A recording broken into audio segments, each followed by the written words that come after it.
സംസ്ഥാനത്ത് ഭരണഘടനാ പ്രതിസന്ധിയെന്ന അനുമാനത്തിലേക്ക് ഗവർണർ 356 വകുപ്പനുസരിച്ച് രാഷ്ട്രപതിക്ക് റിപ്പോർട്ട് അയക്കുമെന്നും ഗവർണർ. ഭരണഘടനാ പ്രതിസന്ധി പരാമർശിക്കുന്ന വകുപ്പാണ് 356. ബജറ്റ് ദിനത്തിൽ സഭയിലുണ്ടായ അസാധാരണ സംഭവങ്ങളുടെ പശ്ചാത്തലത്തിൽ പുറത്തിറക്കിയ പ്രത്യേക വാർത്താക്കുറിപ്പിലാണ് ഗവർണർ പി സദാശിവം സംസ്ഥാനത്ത് ഭരണ പ്രതിസന്ധി ഉണ്ടെന്ന സൂചന നൽകുന്നത്. ആർട്ടിക്കിൾ 356 പ്രകാരം സഭയിലുണ്ടായ അനിഷ്ട സംഭവങ്ങൾ രാഷ്ട്രപതിയെ അറിയിക്കുമെന്ന് ഗവർണർ വ്യക്തമാക്കി. സഭാ നടപടികൾ സാധാരണഗതിയിൽ നടത്തിക്കൊണ്ടുപോകാൻ സർക്കാരിന് ആകുന്നില്ലെന്ന സൂചനയാവും ഗവർണർ രാഷ്ട്രപതിക്ക് നൽകുക.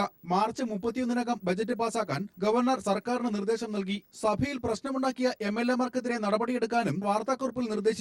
ധനമന്ത്രി കെ എം മാണി സഭയിൽ ബജറ്റ് അവതരിപ്പിച്ചില്ല എന്ന് ചൂണ്ടിക്കാട്ടി പ്രതിപക്ഷം ഗവർണറെ സമീപിച്ചിരുന്നു. നടപടിക്രമങ്ങൾ പാലിക്കാത്ത ബജറ്റ് അംഗീകരിക്കാനാവില്ലെന്നും ബജറ്റ് തള്ളണമെന്നും പ്രതിപക്ഷം ആവശ്യപ്പെട്ടു. ഇക്കാര്യത്തിൽ ഗവർണർ സർക്കാരിന്റെയും നിയമസഭാ സ്പീക്കറുടെയും വിശദീകരണം തേടി. മുഖ്യമന്ത്രി ഉമ്മൻചാണ്ടിയും സ്പീക്കർ എൻ ശക്തനും ഗവർണറെ കണ്ട് വിവരങ്ങൾ ധരിപ്പിച്ചു. ബജറ്റിന് നിയമസാധുത ഉണ്ടെന്നും ബജറ്റ് തള്ളേണ്ട സാഹചര്യം ഇല്ലെന്നുമായിരുന്നു വിശദീകരണം. സഭാ നടപടിക്രമങ്ങൾ പാലിച്ചെന്ന സ്പീക്കർ അറിയിച്ചതോടെ ബജറ്റ് പാസാക്കാൻ അനുമതി നൽകുകയായിരുന്നു.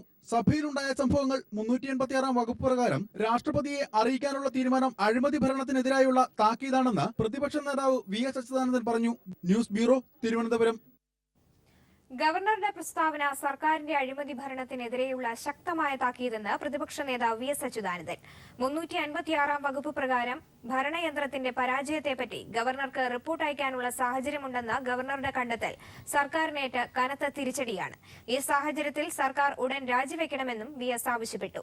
നിയമസഭയിൽ നടന്ന എല്ലാ അനിഷ്ട സംഭവങ്ങൾക്കും ഉത്തരവാദി സംസ്ഥാന സർക്കാരാണെന്നും മാണിയെക്കൊണ്ട് തന്നെ ബജറ്റ് അവതരിപ്പിക്കാൻ കാണിച്ച പിടിവാശിയാണ് ഇതിനെല്ലാം വഴിവെച്ചതെന്നും VS പ്രസ്താവനയിൽ വ്യക്തമാക്കി. പ്രതിപക്ഷ MLA-മാർക്കെതിരെ മ്യൂസിയം പോലീസ് കേസെടുത്തു. നിയമസഭാ സെക്രട്ടറിയുടെ പരാതിയുടെ അടിസ്ഥാനത്തിലാണ് കേസ്. പൊതുമുതൽ നശീകരണ നിരോധന നിയമപ്രകാരമാണ് കേസെടുത്തിരിക്കുന്നത്. ധനമന്ത്രി കെ എം മാണി ബജറ്റ് അവതരിപ്പിക്കുന്നതിനെതിരെ നിയമസഭയിൽ പ്രതിഷേധിച്ച പ്രതിപക്ഷ MLA-മാർക്കെതിരെയാണ് മ്യൂസിയം പോലീസ് കേസെടുത്തത്. നിയമസഭാ സ്പീക്കർ എൻ ശക്തന്റെ നിർദ്ദേശപ്രകാരം നിയമസഭാ സെക്രട്ടറി നൽകിയ പരാതിയുടെ അടിസ്ഥാനത്തിലാണ് കേസ്. നിയമസഭയ്ക്കകത്ത് 5 ലക്ഷം രൂപയുടെ നാശനഷ്ടങ്ങൾ വരുത്തിയെന്നാണ് നിയമസഭാ സെക്രട്ടറിയുടെ പരാതി. എന്നാൽ പരാതിയിൽ ആരുടെയും പേര് പരാമർശിച്ചിട്ടില്ല. പരാതി അനുസരിച്ച് പൊതുമുതൽ നശീകരണ നിരോധന നിയമം അനുസരിച്ചാണ് കേസെടുത്തിരിക്കുന്നത്. അതേസമയം ഒരറിയിപ്പ് ലഭിക്കുന്നതുവരെ കേസിൽ നടപടിയൊന്നും എടുക്കരുതെന്ന് പോലീസിന് നിർദ്ദേശം ലഭിച്ചിട്ടുണ്ട്. അതിനാൽ കേസിൽ നടപടിയൊന്നും ഉണ്ടാകില്ല. News bureau, Thiruvananthapuram. അഴിമതിക്കാരെ UDF സർക്കാർ സംരക്ഷിക്കുന്നുവെന്ന് CPIM general secretary Prakash Karat people TVയോട് പറഞ്ഞു. ജനാധിപത്യ വിരുദ്ധമായ കാര്യങ്ങളാണ് UDF സർക്കാർ ചെയ്യുന്നതെന്നും കാരാട്ട് അഭിപ്രായപ്പെട്ടു. വനിതാ MLA-മാരെ നിയമസഭയിൽ ആക്രമിച്ച UDF MLA-മാരുടെ ഓഫീസിലേക്ക് DYFI മാർച്ച് സംഘടിപ്പിക്കാൻ തീരുമാനിച്ചു. അഴിമതിക്കാരെ UDF സർക്കാർ സംരക്ഷിക്കുന്നുവെന്ന് CPIM general secretary Prakash Karat people TVയോട് പറഞ്ഞു. കേരളത്തിൽ ജനാധിപത്യ വിരുദ്ധമായ കാര്യങ്ങളാണ് UDF സർക്കാർ ചെയ്യുന്നതെന്നും കാരാട്ട് അഭിപ്രായപ്പെട്ടു. What happened in the assembly and outside yesterday is a protest against the UDF government's refusal to take any step against a serious charge of corruption leveled against the finance minister, Shri K. M. Mani. And the fact that they insisted on Mr. Mani presenting the budget is proof of the fact that this government does not observe even elementary norms regarding case of corruption involving their own ministers. UDF MLA-മാരും മന്ത്രിമാരും അഴിമതിക്കാർ മാത്രമല്ല ആഭാസന്മാരുമാണെന്ന് സ്വയം തെളിയിച്ചിരിക്കുകയാണെന്ന് VS അഭിപ്രായപ്പെട്ടു. വനിതാ MLA-മാരെ ശാരീരികമായി കയ്യേറ്റം ചെയ്യുകയും സ്ത്രീത്വത്തെ അപമാനിക്കുകയും ചെയ്ത UDF MLA-മാരെയും മന്ത്രിമാരെയും നിയമത്തിന് മുമ്പിൽ കൊണ്ടുവരണമെന്നും VS അച്യുതാനന്ദൻ പറഞ്ഞു. നിയമസഭയിൽ വനിതാ MLA-മാരെ ആക്രമിച്ച UDF MLA-മാർക്കെതിരെ സ്ത്രീ പീഡനത്തിന് കേസെടുക്കണമെന്ന് DYFI ആവശ്യപ്പെട്ടു. MLA-മാരായ ശിവദാസൻ നായർ, ഷിബു ബേബി ജോൺ, ഡൊമിനിക് പ്രസന്റേഷൻ, AT ജോർജ്, MA വാഹിദ് എന്നിവരുടെ മണ്ഡലങ്ങളിലെ ഓഫീസുകളിലേക്ക് ചൊവ്വാഴ്ച മാർച്ച് നടത്തുമെന്നും DYFI സംസ്ഥാന ജനറൽ സെക്രട്ടറി M. സ്വരാജ് വ്യക്തമാക്കി. അതേസമയം കഴിഞ്ഞ ദിവസം മാണി അവതരിപ്പിച്ച ബജറ്റിന് നിയമസാധുതയുണ്ടെന്ന് മന്ത്രി തിരുവഞ്ചൂർ രാധാകൃഷ്ണൻ അഭിപ്രായപ്പെട്ടു. എന്നാൽ നിയമസഭയിലെ ലഡുവിതരണം അതിരുകടന്നതായി പോയെന്ന് മന്ത്രി KC ജോസഫ് പറഞ്ഞു. News bureau, people TV. നിയമസഭയിൽ വനിതാ MLA-മാർക്ക് നേരെയുണ്ടായ അതിക്രമത്തിനെതിരെ ദേശീയ വനിതാ കമ്മീഷന് പരാതി നൽകുമെന്ന് TN സീമ, PK ശ്രീമതി എന്നിവർ അറിയിച്ചു. വനിതാ MLA-മാരെ ആക്രമിച്ചവർക്കെതിരെ കർശന നടപടി വേണമെന്നും ഇരുവരും ആവശ്യപ്പെട്ടു. നിയമസഭയിൽ ഇടതുപക്ഷ വനിതാ എംഎൽഎമാരെ ആക്രമിച്ച UDF എംഎൽഎമാർക്കെതിരെ പ്രതിഷേധം ശക്തമാവുകയാണ്. കുറ്റക്കാരായ എംഎൽഎമാർക്കെതിരെ നടപടിയെടുക്കണമെന്ന് വനിതാ ജനപ്രതിനിധികൾ ആവശ്യപ്പെടുന്നു. നിയമസഭയിൽ നടന്നത് ഗവൺമെന്റ് സ്പോൺസേഡ് ആക്രമണമാണെന്നും വനിതാ എംഎൽഎമാരെ ആക്രമിച്ച എംഎൽഎമാർക്കെതിരെയും പുരുഷ വാച്ചൻവാർഡുമാർക്കെതിരെയും നടപടിയെടുക്കണമെന്ന് PK ശ്രീമതി MP ആവശ്യപ്പെട്ടു. ഗവൺമെന്റ് സ്പോൺസേഡ് ആക്രമണമാണ് സ്ത്രീകൾക്ക് നേരെ നടന്നിട്ടുള്ളത്.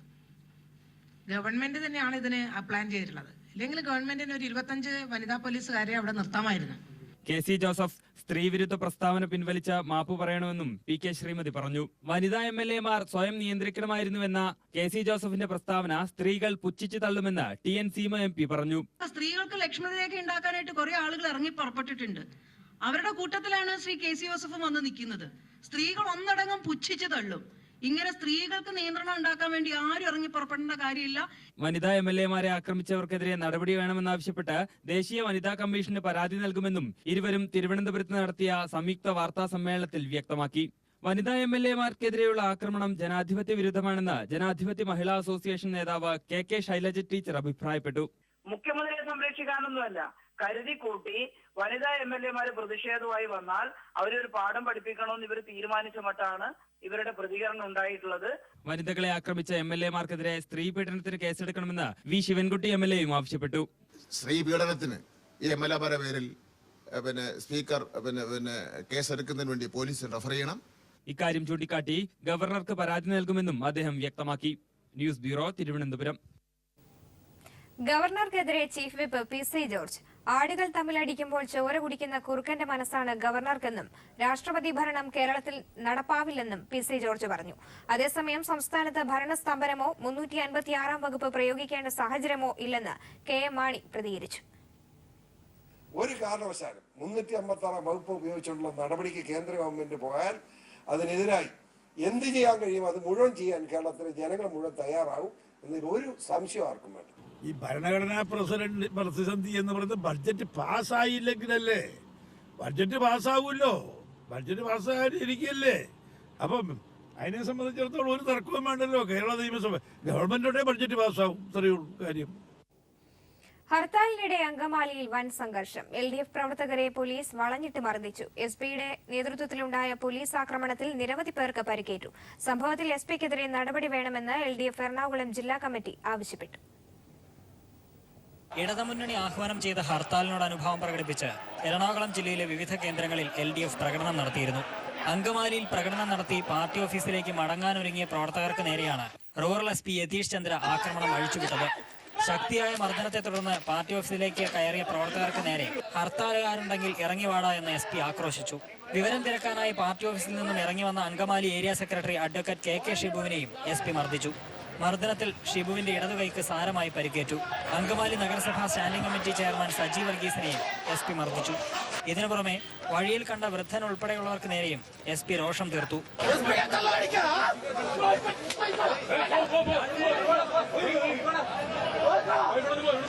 പലരുടെയും പിറകെ ഓടിയാണ് SP ഇവരെ മർദ്ദിച്ചു വീഴ്ത്തിയത്. Mookkannoor panchayat president PV Mohanan, CPIM അനുഭാവിയായ ലിംഗു ആന്റണി എന്നിവരെ അങ്കമാലി പോലീസ് മർദ്ദിച്ചു.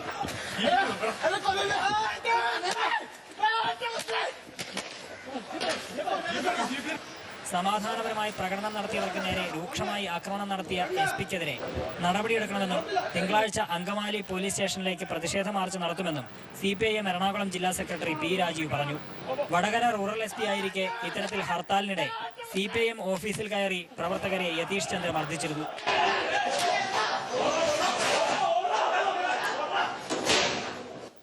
ഉമേഷ്, കൊച്ചി. അങ്കമാലിയിൽ പോലീസ് പ്രകോപനമുണ്ടാക്കി പ്രശ്നങ്ങൾ ഉണ്ടാക്കാൻ ശ്രമിക്കുകയാണെന്ന് CPIM സംസ്ഥാന സെക്രട്ടറി കോടിയേരി ബാലകൃഷ്ണൻ പ്രതികരിച്ചു. ഇത്തരത്തിൽ ലാത്തിചാർജ് ചെയ്തും അക്രമം കാണിച്ചും ഈ ബഹുജന സമരത്തെ അടിച്ചമർത്താം എന്നൊന്നും ചാണ്ടി കണക്കുകൂട്ടരുത്. ഇത്തരത്തിലുള്ള സംഭവങ്ങൾ കൂടുതൽ പ്രകോപനം ഉണ്ടാക്കുകയും ജനങ്ങളുടെ കടുത്ത പ്രതിഷേധം ഗവൺമെന്റ് ക്ഷണിച്ചു വരുത്തുകയുമാണ് ചെയ്യുന്നത്. ഈ സംഭവത്തിൽ ഞാൻ ശക്തമായി പ്രതിഷേധിക്കുകയാണ്. സംസ്ഥാനത്ത് LDF ഹർത്താൽ പൂർണ്ണം. പ്രതിപക്ഷ MLA-മാർക്ക് നേരെ നടന്ന ആക്രമണങ്ങളിലും നിയമസഭയ്ക്ക് പുറത്തു നടന്ന പോലീസ് അതിക്രമങ്ങളിലും പ്രതിഷേധിച്ചായിരുന്നു ഹർത്താൽ സമാധാനപരമായിരുന്നു. മുഖ്യമന്ത്രി ഉമ്മൻചാണ്ടിക്കും മാണിക്കുമെതിരെ രൂക്ഷ വിമർശനവുമായി ദി ഹിന്ദു ദിനപത്രം. മാണിയെ സംരക്ഷിക്കാൻ ഉമ്മൻചാണ്ടി നടത്തിയ ശ്രമം സഭയെ സംഘർഷവേദിയാക്കിയെന്നും നിഷ്പക്ഷ അന്വേഷണത്തിന് മാണി രാജിവെക്കണമെന്നും ദി ഹിന്ദു പത്രം പറയുന്നു. മാണിയെ പുറത്താക്കാതെ കേരളത്തിലെ പ്രതിസന്ധിക്ക് പരിഹാരമാവില്ലെന്നും ഹിന്ദു വ്യക്തമാക്കുന്നു. അരുവിക്കര സീറ്റിൽ അവകാശവാദം ഉന്നയിച്ച RSP. അരുവിക്കര സീറ്റ് വേണമെന്ന് RSP ആവശ്യപ്പെട്ടു. അരുവിക്കര സീറ്റ് മാത്രം പോരെന്നും ഡെപ്യൂട്ടി സ്പീക്കർ സ്ഥാനവും തങ്ങൾക്ക് വേണമെന്നും പാർട്ടി സംസ്ഥാന സെക്രട്ടറി A. അസീസ് പീപ്പിൾ ടിവിയോട് പറഞ്ഞു.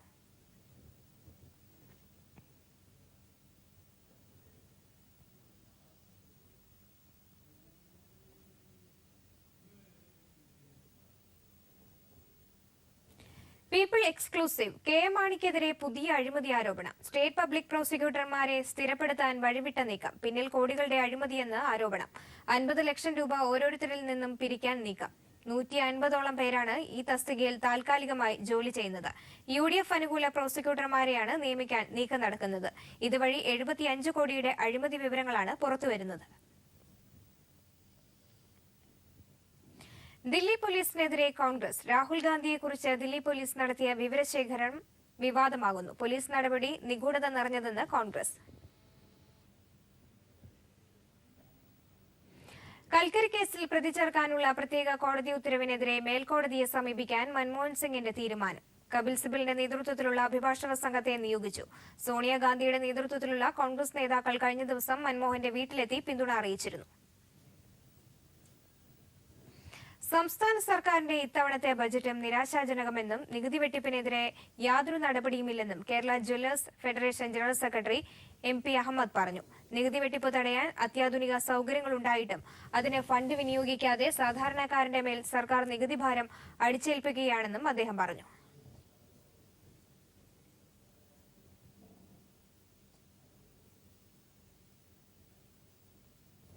വടക്കുംനാഥ ക്ഷേത്രത്തിന്റെ നവീകരണത്തോടനുബന്ധിച്ചുള്ള നവീകരണ കലശത്തിന്റെ കൂപ്പണുകളുടെ ഉദ്ഘാടനം ക്ഷേത്രാങ്കണത്തിൽ നടന്ന ചടങ്ങിൽ Atlas group chairman doctor MM Ramachandran നിർവഹിച്ചു. കൊച്ചി ദേവസ്വം ബോർഡ് പ്രസിഡന്റ് ഭാസ്കരൻ ചടങ്ങിൽ അധ്യക്ഷനായിരുന്നു. MM രാമചന്ദ്രനിൽ നിന്നും ആദ്യ കൂപ്പൺ അജയ്കുമാർ ഏറ്റുവാങ്ങി. നവീകരണ കലശം മാർച്ച് 28 മുതൽ ഏപ്രിൽ 6 വരെയായിരിക്കുമെന്ന് ക്ഷേത്ര അധികൃതർ അറിയിച്ചു.